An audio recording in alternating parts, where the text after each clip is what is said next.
বগুড়ার সারিয়াকান্দি ও ধুনটে যমুনা নদীর পানি দ্রুত বাড়ছে। বগুড়ার সারিয়াকান্দিতে বৃহস্পতিবার বিকেল ৬টায় যমুনা নদীর পানি বিপদসীমার ৩৮ সেন্টিমিটার উপর দিয়ে প্রবাহিত হয়েছে। ফলে যমুনার চরাঞ্চলের বেশ কিছু এলাকা প্লাবিত হয়েছে এবং ৪০,০০০-এর বেশি মানুষ পানিবন্দী হয়েছে। ৫০০ জমি ফসল করছি, ফসলের তো দাম নাই। বন্যার জন্য কুমড়া পাট কাটা লাগিচ্ছে। কুমড়া পাট কাটে আনতে আমরা মনে করেন যে ফসলের দামই উঠপাল্লায়, যে খরচা করছে খরচাই উঠপাল্লায়। পানি দ্রুত আসার জন্য আমরা তাড়াতাড়ি পাট কাটতেছি। যদি পানি আরো ৫-৭ দিন কিংবা ১০ দিন পরে আসতো তাহলে পাটটা আরো বাড়তি হতো, ওজনে বৃদ্ধি হতো।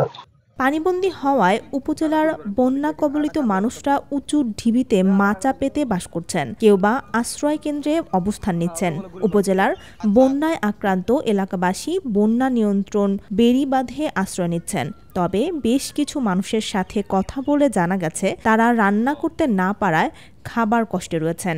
ঘরের ভিতরে এক হাঁটু পানি, বাহির দিয়ে এক বুক করে পানি, খাবার দাবার সব বন্ধ হয়ে গেছে, পেশাব পায়খানা সবকিছু বন্ধ হয়ে গেছে, চলাফেরা করা খুব মুশকিল।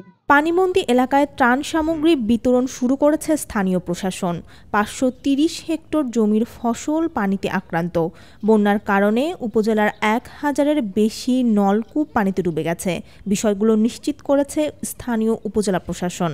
তবে দুপুরের দিকে স্থানীয় মেম্বার কিছু শুকনা খাবার দিয়ে গেছে। প্রায় ২,০০০ মানুষ আমাদের এই গ্রামের ৫টি গ্রামের ২,০০০ মানুষ পানিবন্দী হয়েছেন। তাদের জন্য আমরা এসেছি, আমরা তালিকা করতেছি। এমপি মহোদয়, উপজেলা চেয়ারম্যান এবং টিএনও মহোদয়ের অনুমতি ক্রমে আমরা পানিবন্দী মানুষের তালিকা করতেছি। তারা তাদের যাবতীয় সুবিধা তারা তাদেরকে দিবেন।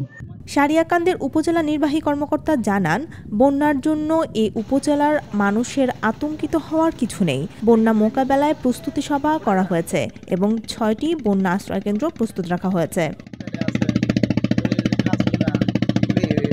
দৈনিক করতোয়া, সারিয়াকান্দি, বগুড়া।